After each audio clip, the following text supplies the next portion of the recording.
মাটি আমার অঙ্গে মাখিয়ে দে না, দে তোরা দে সে মাটি আমার অঙ্গে মাখিয়ে দে না।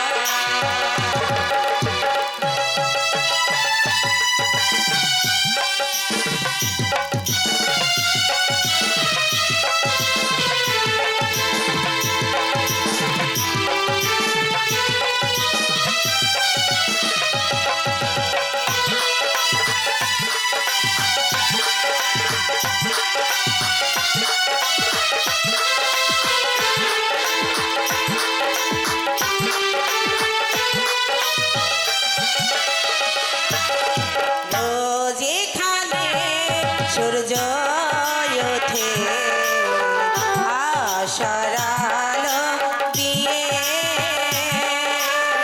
হৃদয় আমার ধন্য যে হয় আলোর পরশি মেরে।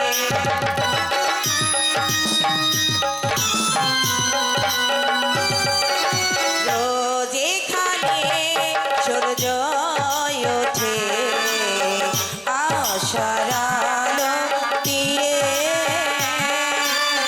হৃদয় আমার ধন্য যে হয় আলোর পরশি পেয়ে। সে পথে যেতে বলিস না, দে না তোরা দে সে মাটি আমার অঙ্গে মাখিয়ে দে না, দে না তোরা দে সে মাটি আমার অঙ্গে মাখিয়ে দে না।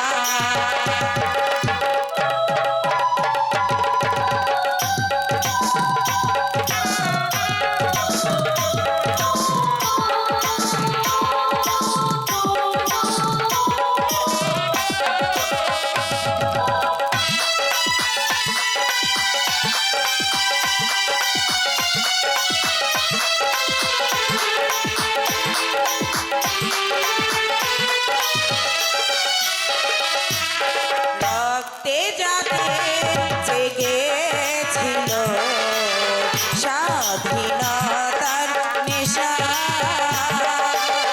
জীবন দিয়ে রেখে গেছে মুক্ত পথের দিশা।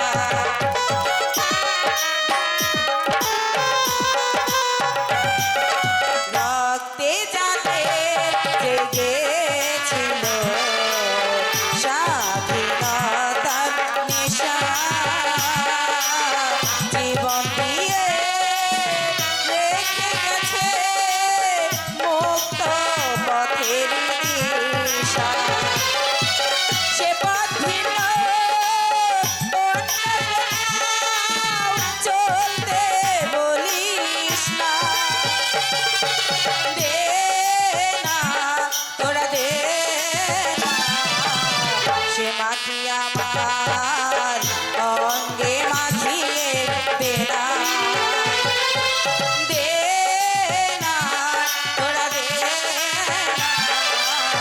সে মাটি আমার অঙ্গে মাখিয়ে দে না।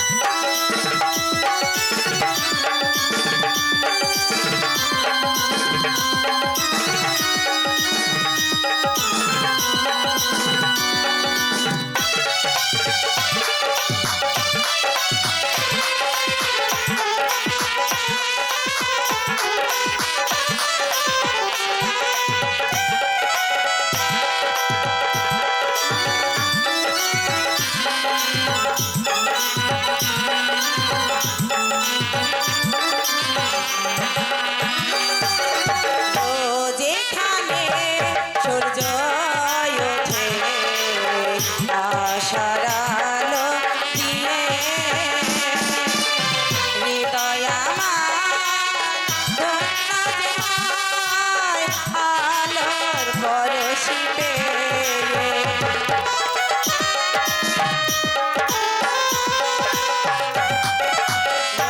যেখানে সূর্য ওঠে আশার আলো দিয়ে হৃদয় আমার ধন্য যে পায় আলোর পরশি পেয়ে সে মাটি ছেড়ে ভিন্ন কোথাও থাকতে বলিস না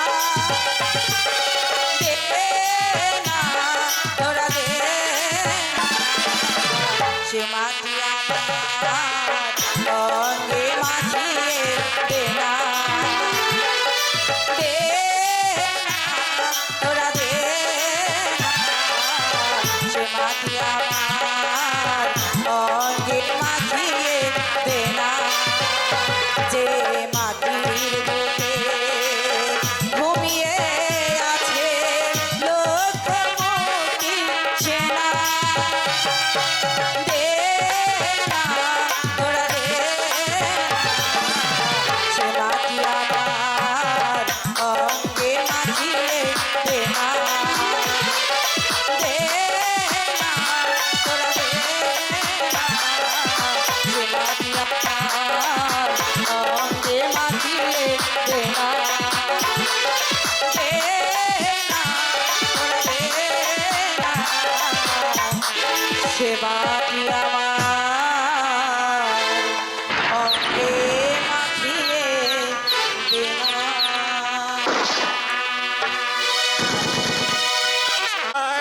যেথায় অধর্ম তেথায় যায় পাপ করলে স্বর্গে যেতে হয় কারণ এ দেশের যুব সমাজ একটু একটু করে ধর্মকে পায়ে ঠেলে দিয়ে যেভাবে অধর্মের পথে অগ্রসর হচ্ছে তাই তো আমি বলছি এ যেথায় ধর্ম তেথায় যায় পাপ করলে স্বর্গে যেতে হয় স্বর্গে যেতে হয় যথা ধর্ম তথা জয় পাপে কাজ করলে নরকে বাসী হয় যথা ধর্ম তথা জয় পাপে কাজ করলে ওই নরকে বাসী হয় শ্রীরামে স্বর্গধামে স্বর্গধামে শ্রীরামে আমি ধর্ম প্রচার করেছি এসেছি যখন এই মাটির পৃথিবীতে এই মাটির পৃথিবীতে এসে আমি সকলকে ধর্ম প্রচার করে সবার সাথে সব যুব সমাজটাকে সব যুব সমাজকে আমি ধর্ম প্রচার করে দিয়ে যাব তাই তো আমার নাম হয়েছে ধর্মদেবী যথা ধর্ম তথা জয় পাপী কাজ করলে নরকে বাসী হয়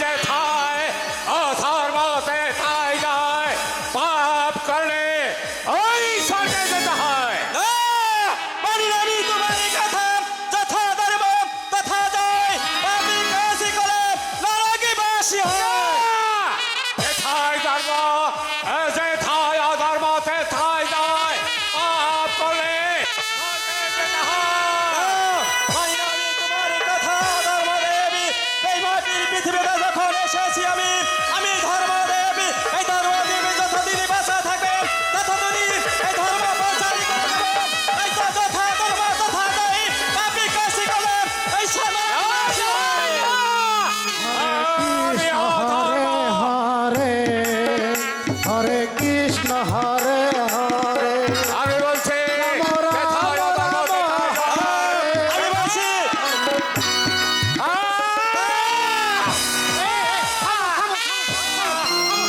আপনারা কেন এই যুদ্ধ করছেন? কে তুমি আমি একজন মানব জাতি। মানব জাতি বলো বলো তুমি বলো এই পৃথিবীতে অধর্ম বড় না ধর্ম স্বীকার করে বলো এই মাটির পৃথিবীতে ওই অধর্মদের বলো আমি ধর্মদের বলো আমাদের সূক্ষ্ম বিচারই করে দেবে তুমি আমি হলাম একজন সাধারণ মানব জাতি, আপনারা হলেন ওই স্বর্গের দেবতা। আমি আপনাদেরকে বিচার করব। তাহলে তুমি এখান থেকে সরে যাও। আমি চাই আমার অধর্ম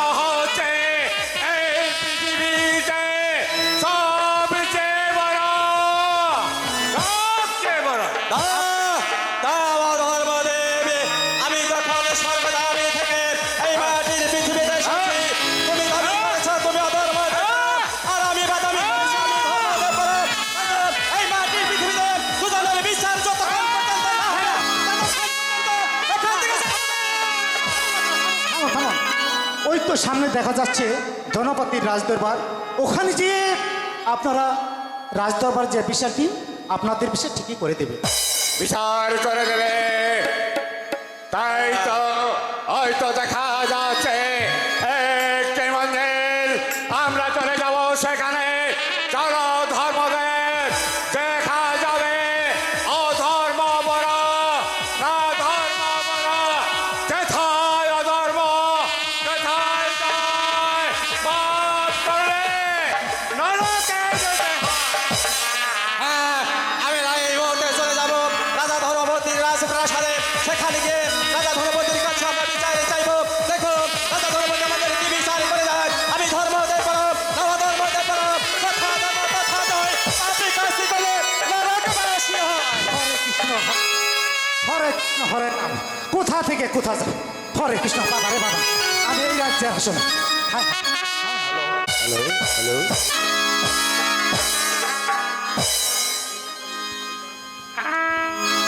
মন্ত্রী জং বাহাদুর মহারাজ, আমার রাজ্যের প্রাণ প্রজা সাধারণ কি অবস্থায় আছে আপনি কি বলতে পারেন?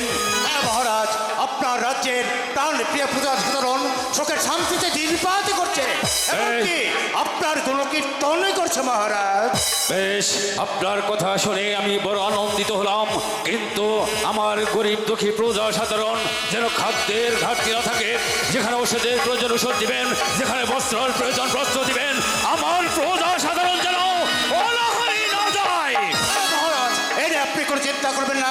যেখানে খাদ্যের প্রয়োজন সেখানে খাদ্য দিয়েছি, যেখানে বস্ত্রের প্রয়োজন সেখানে বস্ত্র দিয়েছি, যেখানে ওষুধের প্রয়োজন আমি সেখানে ওষুধ পৌঁছিয়ে দিয়েছি। মহারাজের জয় হোক, মহারাজের জয় হোক। মহারাজ, বলুন বলুন, দুজন ব্রাহ্মণ আপনার সাক্ষাৎ প্রার্থী। হঠাৎ করে আমার সাক্ষাৎকারী দুজন ব্রাহ্মণ, আমি বুঝে উঠতে পারছি না। ঠিক আছে মীর কাসেম, তাদেরকে সসম্মানে এই প্রাসাদে আনার ব্যবস্থা করুন। ঠিক আছে মহারাজ, আমি এই মুহূর্তে চলে যাচ্ছি সেই ব্রাহ্মণগণের কাছে, তাদেরকে নিয়ে আমি আপনার দরবারে উপস্থিত। ঠিক আছে মন্ত্রী জং বাহাদুর, মহারাজ, আমি বসতে না বসতেই দুটি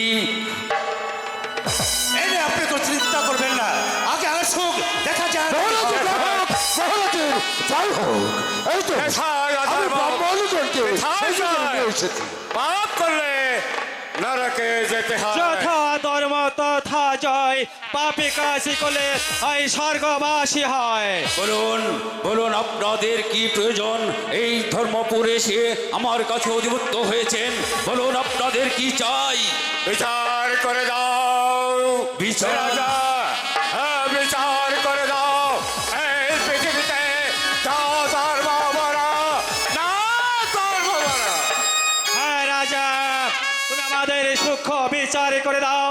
আমরা যখন স্বর্গধামী থেকে এই মাটির পৃথিবীতে এসেছি, এই মাটির পৃথিবীতে তুমি আমাদের এমনই বিচার করে দেবে। আমি ধর্মদেব পড়ো না এই ধর্মদেব পড়ো। মন্ত্রী জং বাহাদুর, সেনাপতি মীর কাসেম, মহারাজ, আমি তো ভেবে উঠতে পারছি না, এরা স্বর্গধাম থেকে এসেছে, আমি তো ক্ষুদ্র মানব, আমি কেমন করে এদের বিচার করে দেব আমি ভেবে উঠতে পারছি না। মহারাজ, ওদের কাছ থেকে আপনি সময় কেড়ে দুদিনের বাদে ওনাদের সুষ্ঠু বিচার ব্যবস্থা করা হবে। ঠিক আছে ব্রাহ্মণগণ, আপনারা আমার আদিত্যশালা আদিত্য গ্রহণ করুন, দুদিন পরে আসবেন, আমি আপনাদেরকে সুষ্ঠু বিচার করে দেব। ঠিক আছে রাজা, আমি চাই সুষ্ঠু বিচার, আর আমি চাই এই পৃথিবীতে অধর্ম সবার চেয়ে বড় অধর্মই থাকবে, অধর্মই থাকবে সবার চেয়ে বড়। ঠিক আছে রাজা, তুমি যখন দুদিনের সময় নিয়েছ, আমরা চলে যাচ্ছি তোমার অতিথিশালায়। আমরা ফিরে আসবো দুদিন করে, সেদিন আমি সূক্ষ্ম বিচার চাইবো তোমার কাছে, তুমি আমাদের সূক্ষ্ম বিচার করে দেবে। আমি ধর্ম দে করো না হয় অধর্ম দে করো, যথা ধর্ম তথা জয়, পাপী কাশী করলে নরকে বাসী হয়। সেনাপতি মীর কাসেম, মহারাজ, মন্ত্রী জং বাহাদুর, মহারাজ, আমি কেমন করে এদের বিচার করব আপনারা বলে দিন, আমি তো ভেবে উঠতে পারছি না। আপনি কোনো চিন্তা মহারাজ, আমি সেনাপতি মীর কাসেমকে সঙ্গে নিয়ে আমি ওনাদের সুষ্ঠু বিচারের ব্যবস্থা করব। মহারাজ, দরবারে দুটি আসনের ব্যবস্থা করা হবে। একটি আসন থাকবে স্বর্ণের, অপর একটি আসন থাকবে রূপা। যে স্বর্ণের আসনে বসবে সে হবে বড়, আর যে রূপার আসনে বসবে সে হবে ছোট। মহারাজ, মন্ত্রী জঙ্গবাহাদুর যে কথা বলেছি তার সাথে আমি একমত। দুটি আসনের ব্যবস্থা করবেন, একটি স্বর্ণের একটি রূপোর। যে রূপোর আসনে বসবে সে হচ্ছে ছোট, আর যে স্বর্ণের আসনে বসবে সে হচ্ছে এই পৃথিবীর বুকে সবার ঊর্ধ্বে। অতি উত্তম যুক্তি দিয়েছেন আপনারা দুজনেই। তাহলে আর বিলম্ব নয়, চলুন আমরা দুটি আসনের ব্যবস্থা করি গিয়ে তারপর আমরা বিচারশালা তাই চলুন মহারাজ, তাই চলুন। চলে আসুন আমার সঙ্গে।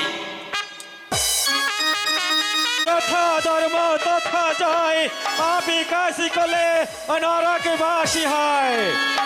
রাজা, এবার আমরা 2 দিবস পরে এসেছি তোমার রাজনীতি দরবারে। এবারে তুমি আমাদের সূক্ষ্ম বিচার করে দাও, আমি ধর্মদেব বড় না অধর্মদেব বড়?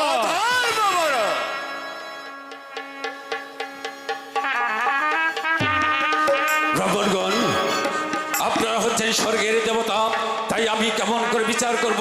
আমার সামনে দুটি আসন আছে, আপনারা আপনাদের আসন গ্রহণ করুন। নিজেদের বিচার নিজেরাই করতে পারবেন। অধর্মদেব, এবারে তুমি তোমার সিংহাসনে তুমি নিজেই বিচার করে নাও, তুমি কোন সিংহাসনে বসবে?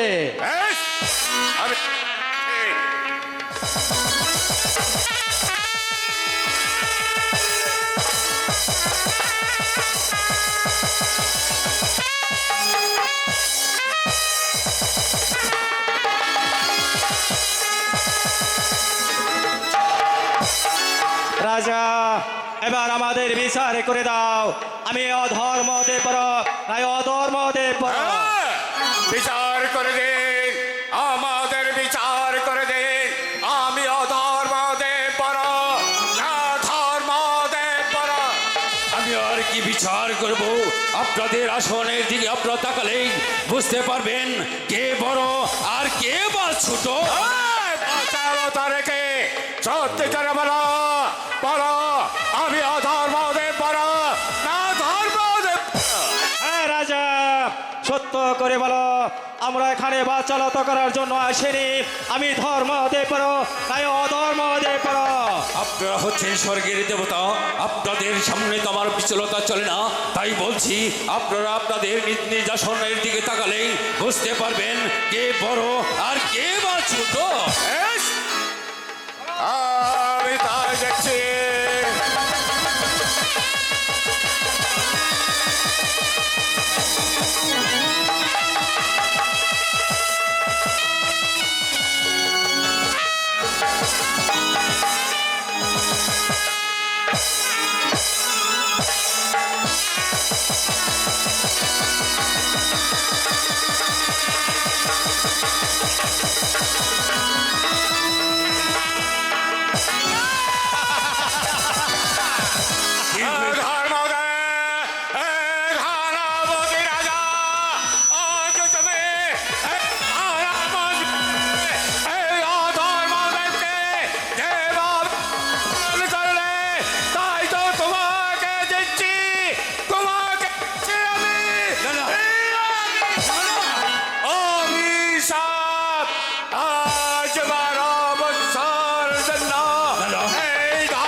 ধর্মদেব, ভয় নেই রাজা, ভয় নেই। এই ধর্মদেবে যতদিন পর্যন্ত বাঁচা থাকবে তোমার কোনো ভয় নেই, এই অধর্মদেবে তোমার কোনো ক্ষতি করতে পারবে না। কিন্তু রাজা, একটি কথা স্মরণে রেখো, আমি চলে যাচ্ছি তীর্থস্থানে, সেখান থেকে ফিরবো 12টি বৎসর পরে। এই 12টি বৎসর তুমি এই ধর্মকে বুকে আগলে রেখে রাজ্য পরিচালনা করে যাবে, তোমার ওই অধর্মদেবে তোমাকে কোনো ক্ষতি করতে পারবে না, তাই তো? পাপে কাজে করলে ওই নরকবাসী হয়। মন্ত্রী জং বাহাদুর মহারাজ সেনাপতি মীর কাসেম আচ্ছা মহারাজ, আমি তো ভেবে উঠতে পারছি না অধর্মদেব দিয়ে গেল আমাকে। আপনি কোনো চিন্তা করবেন আর না ধর্মদেব? মহারাজ। ধর্মদেব অধর্মদেব দিয়ে গেছে আপনাকে অভিশাপ, আর ধর্মদেব দিয়ে গেছে আপনাকে আশীর্বাদ। আপনি সব সময় এই ধর্মপুরে, আপনি সবসময় ধর্মকে বুকে আগলে রেখে এই রাজ্যটা পরিচালনা করবেন। ওই অধর্মদেব আপনার কিছুই করতে পারবে না মহারাজ। মহারাজ এই সেনাপতি মীর কাসেম ঠিক কথাই বলেছে। আপনি ধর্মকে বুকে আগলে রেখে আপনি এই রাজকার্য পরিচালনা করুন। তাই আজকের মতো সমাপ্তি ঘোষণা করলাম। আমার মন্তব্য অবিচলিত হয়ে উঠেছে, তাই আমার বিশ্রামের প্রয়োজন। মন্ত্রী এই জং সেই বাহাদুর, মহারাজ, আপনি তাই করুন। আপনি এই মুহূর্তে চলে যান বিশ্রামাগারে। তাই আসুন।